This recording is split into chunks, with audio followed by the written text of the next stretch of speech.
2, 1, silakan. Ya, pertanyaan. Salam ngasih pertanyaan. Saat ini MTA Indonesia Studio punya 17 program. Itu di luar program-program spesial, misalnya spesial Idul Fitri, spesial Ramadan dan sebagainya. Jadi 17 itu terdiri dari ada sebagian yang memang di studio, sebagian besar yang di studio itu sifatnya dialog atau diskusi seperti esensi ajaran Islam, tanya jawab fikih, ruhani hazain dan lain sebagainya. Ada juga yang outdoor seperti traveler, masjid ke masjid, terus bincang bersama balik, liputan khusus dan lain sebagainya. Ada juga yang bisa di indoor, bisa di outdoor. Sebagai contoh, dialog spesial itu bisa kadang tamunya kita undang ke studio, bisa juga tamu saat kita keluar dan ada kita mau mencari orang di luar. Contoh lainnya adalah kesehatan dan parenting. Kita bisa mengundang narasumbernya ke studio, bisa juga di luar seperti itu. Dan sekarang kita juga punya ada program badan-badan, jadi ada program khusus Lasnai Maila, khusus Hudam, khusus Ansor, yang itu semua mereka produksi berdasarkan kreativitas mereka sendiri. Jadi apapun yang ingin mereka tampilkan atau ingin mereka sajikan itu mereka yang mengurus, tapi kami MTA akan membantunya.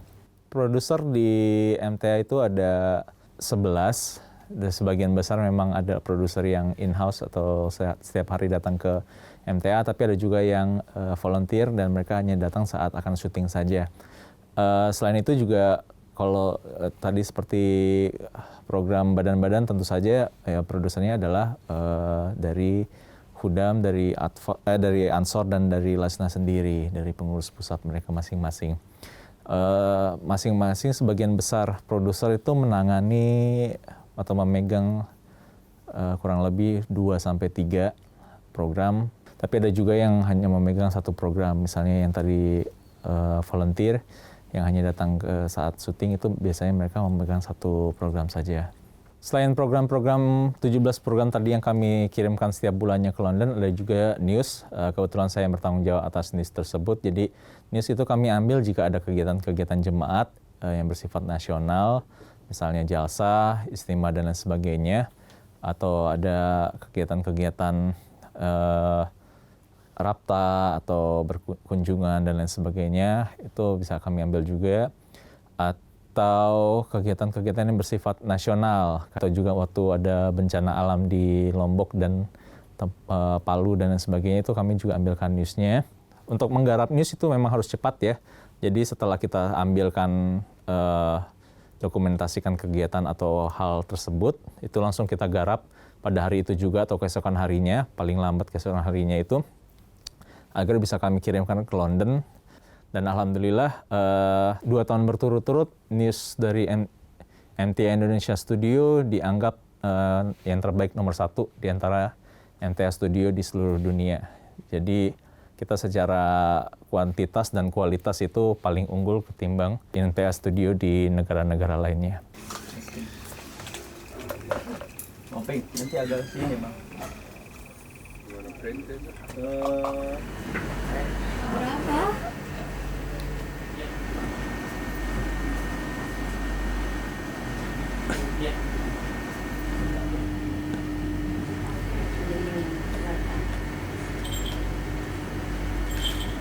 Dua ke kiri. Atau salahnya agak mundur dikit kan posisinya. Program dialog spesial sendiri, saya kan ini dialog spesial sekarang ngambilnya dari orang-orang luar. Nah, jadi saya harus chat dulu narasumbernya, kita atur jadwal dulu, Bapak senggang waktunya luang kapan untuk syutingnya. Terus kalau udah, saya senggang waktu tanggal sekian, oke, terus habis itu saya hubungi hostnya juga, saya aturkan juga sama tanggal sekian kira-kira kosong nggak ada kegiatan. Kalau misalkan kata dia oke kosong, dua-duanya udah siap nih. Terus habis itu saya karena ini harus juga dengan riset karena dialog, terus habis itu saya sesuai dengan narasumbernya siapa, nah itulah riset Untuk pembahasannya saya riset dulu di internet atau YouTube atau dapat link dari narasumbernya sendiri. Habis itu saya bikin pertanyaannya, kurang lebih biasanya 8 pertanyaan. Habis itu saya kasih ke Bapak narasumbernya, ini berikut pertanyaan yang akan nanti ditanyakan, bisa direvisi ataupun nanti bisa ditambahkan. Terus habis itu kalau ada revisi tambahan disesuaikan. Terus saya kirim juga ke hostnya. Ini pertanyaannya nanti silahkan disesuaikan saja. Kalau ada yang mau ditambahkan silahkan, kalau ada yang ingin ditanyakan juga silahkan. Terus habis itu udah fix semuanya. Habis itu nanti di tanggalnya mulailah syutingnya. Berbeda dengan program dialog ya, karena saya program anak-anak yang harus dibuat skripnya terlebih dahulu. Biasanya saya membuat skrip terlebih dahulu. Setelah itu materi apa yang ingin saya angkat itu biasanya saya berdiskusi dengan muballigh, karena saya biasanya mengambil tema tentang doa-doa sehari-hari atau sikap-sikap terpuji, hal-hal seperti itu.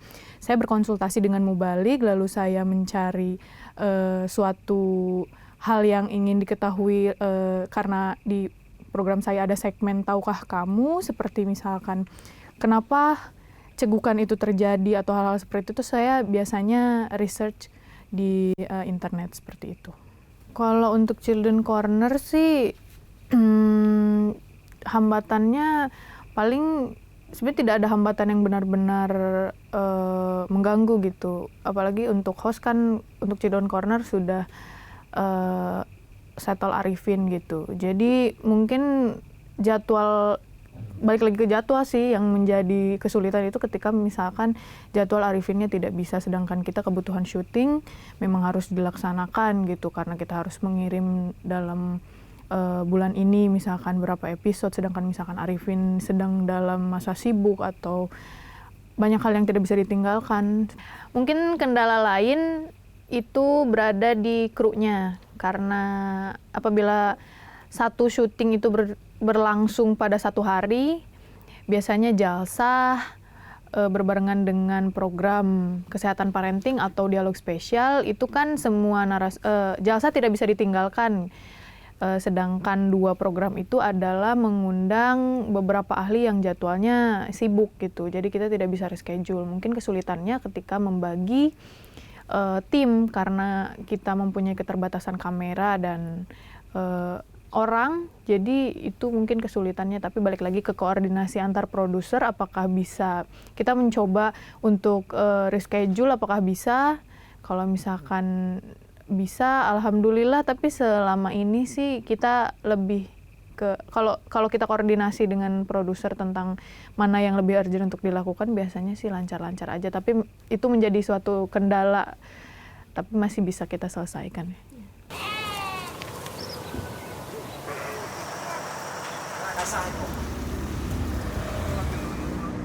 Apa nunjukin? Oh iya.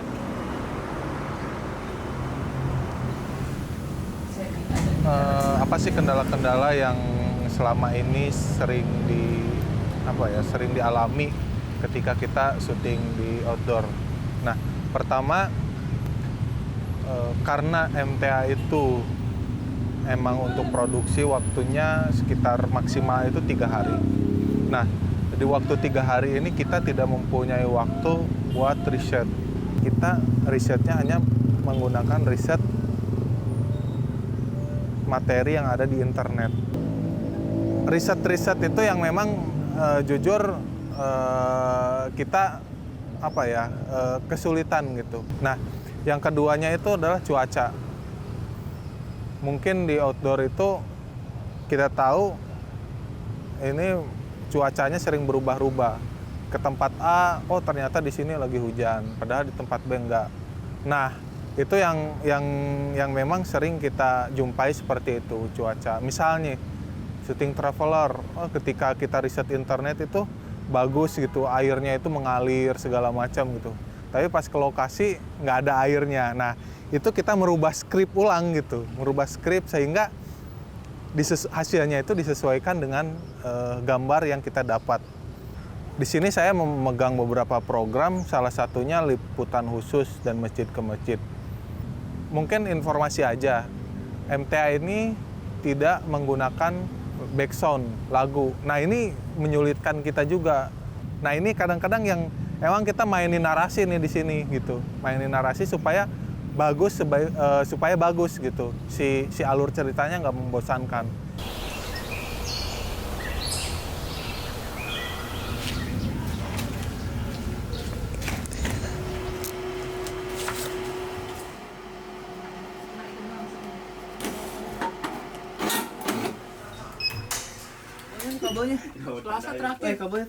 Persiapan di produksi untuk syuting indoor, biasanya kita men-set studio, menata properti-properti, lalu menyiapkan kamera, dan mencek audio. Biasanya 1 jam sebelum take kita mempersiapkan semuanya. Seperti ganti tirai, pasang sofa, pasang karpet. Kendala saat syuting indoor biasanya adalah saat ada syuting 2 program yang di hari yang sama. Itu kita membutuhkan ekstra kerja keras, seperti misalnya ganti tirai yang putih jadi hitam di waktu yang sempit. Kecuali beda tempat setnya, yang satu misalnya di belakang saya, yang satu di depan, kita bikin set langsung dua-duanya kita set secara berbarengan. Jadi saat yang satu selesai, kita tinggal balik kamera ke tempat syuting yang berikutnya. Untuk syuting outdoor,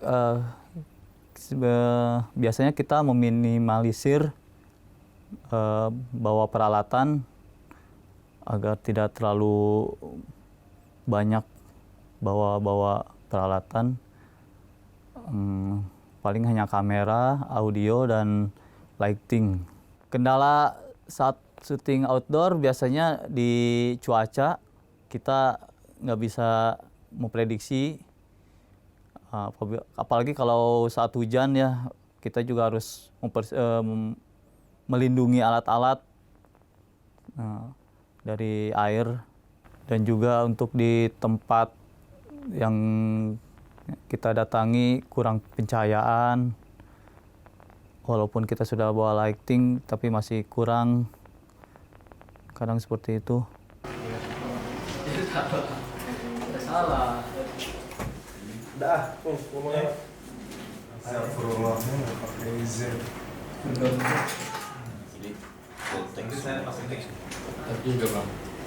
Kami memiliki tim dalam departemen post produksi.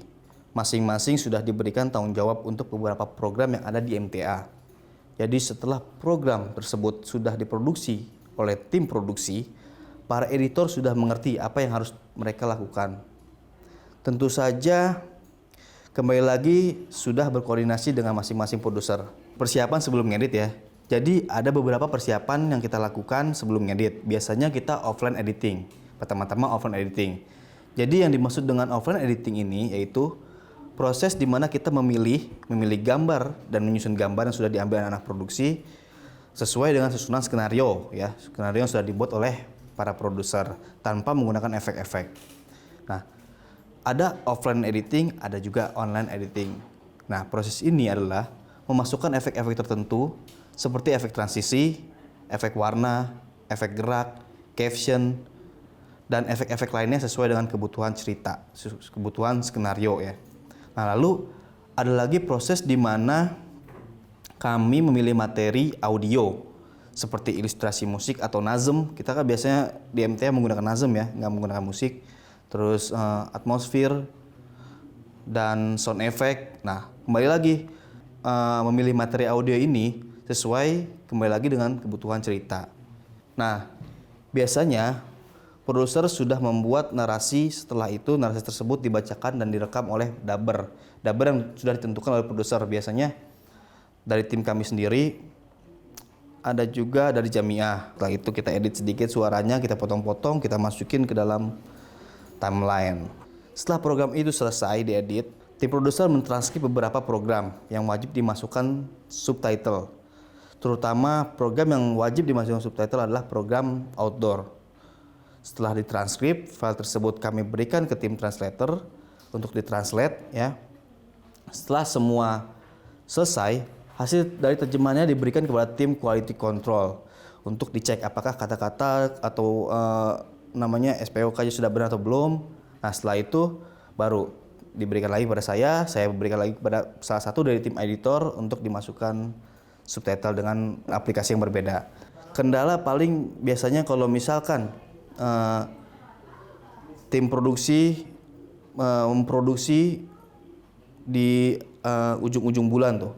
Biasanya kita harus kejar-kejaran dengan deadline, sehingga mungkin komunikasi kita jadi agak kurang bagus atau gimana. Jadi saat itu berlangsung, biasanya kita menambah jam kerja. Jadi biasanya kita dari pagi sampai jam 6 sore ngedit. Nah, kita tambah lagi menjadi sampai malam agar video tersebut bisa selesai.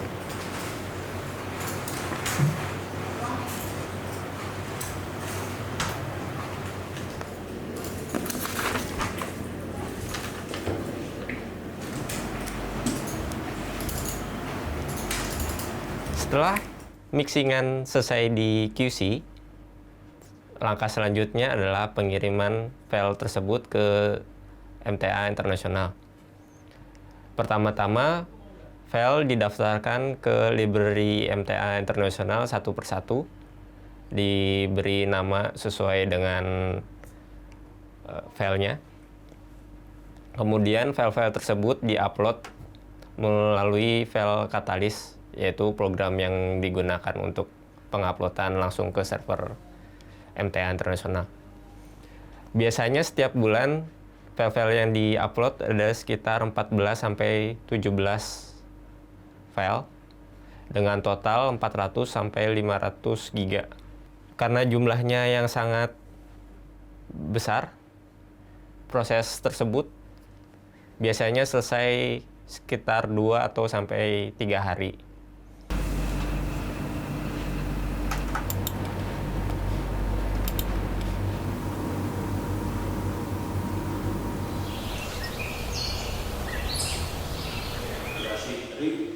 Itu aja MTA Asia, Pak Mamata sudah semua apa-apa.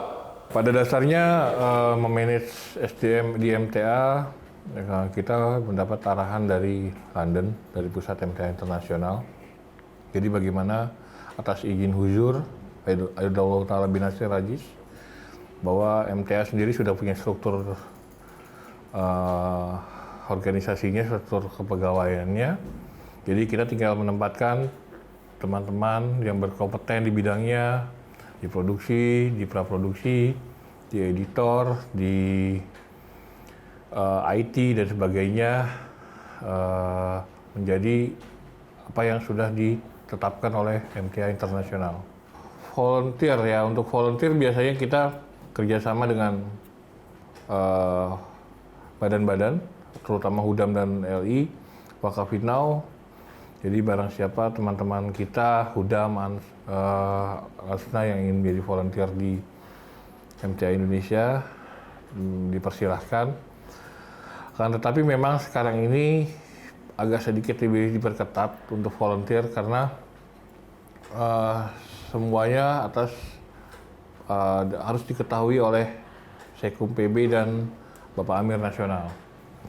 Jadi supaya kedata nih orang yang datang ke MTA ini siapa saja namanya dan mereka di mana ditempatkannya, jangan sampai terkesan bahwa tidak ada ini orang tidak tahu ini dari mana. Dan yang terpenting adalah komunikasi dengan badan-badan tersebut. There's no problem, they can try to make programs.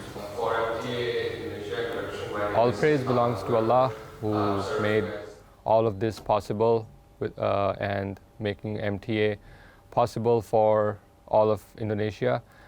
I would like to thank all the viewers of MTA International all over the world and those in Indonesia who watch the programming of MTA Indonesia Studios. thank you for your support and watching the MTA programs. May Allah reward you. And I would also like to thank all the MTA crew, volunteers, those who are serving MTA full-time, and everyone else for helping MTA come up with all these programs and improve the MTA performance. May Allah reward all of you.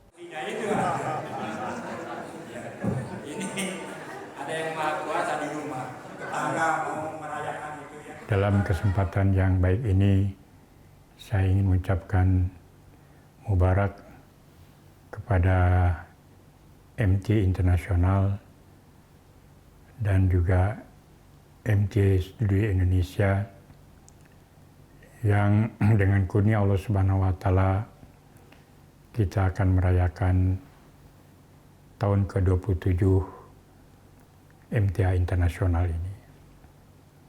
Tidak terasa waktu yang cukup panjang ini MTA berkembang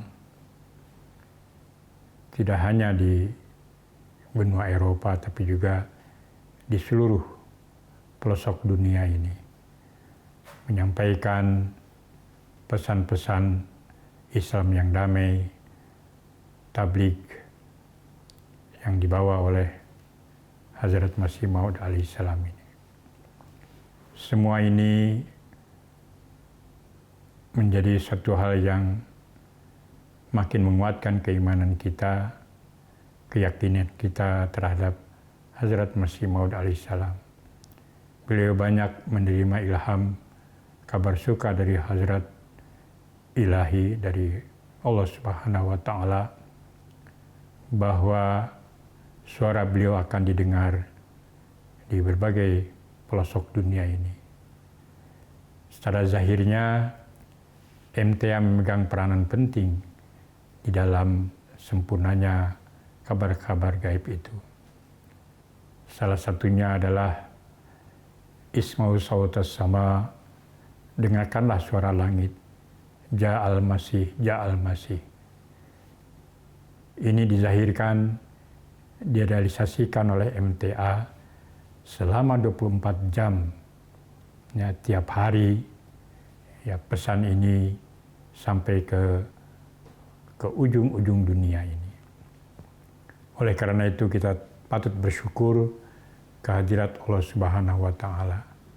Selain dari itu, dengan adanya MTA, ini juga menjadi penzahiran bahwa matahari akan terbit dari barat. Artinya tabligh Islam akan kembali mulai dari barat. Dan ini juga dapat kita katakan dengan adanya MTA yang disiarkan dari UK menjadi pemenuhan kabar gaib itu. Ya.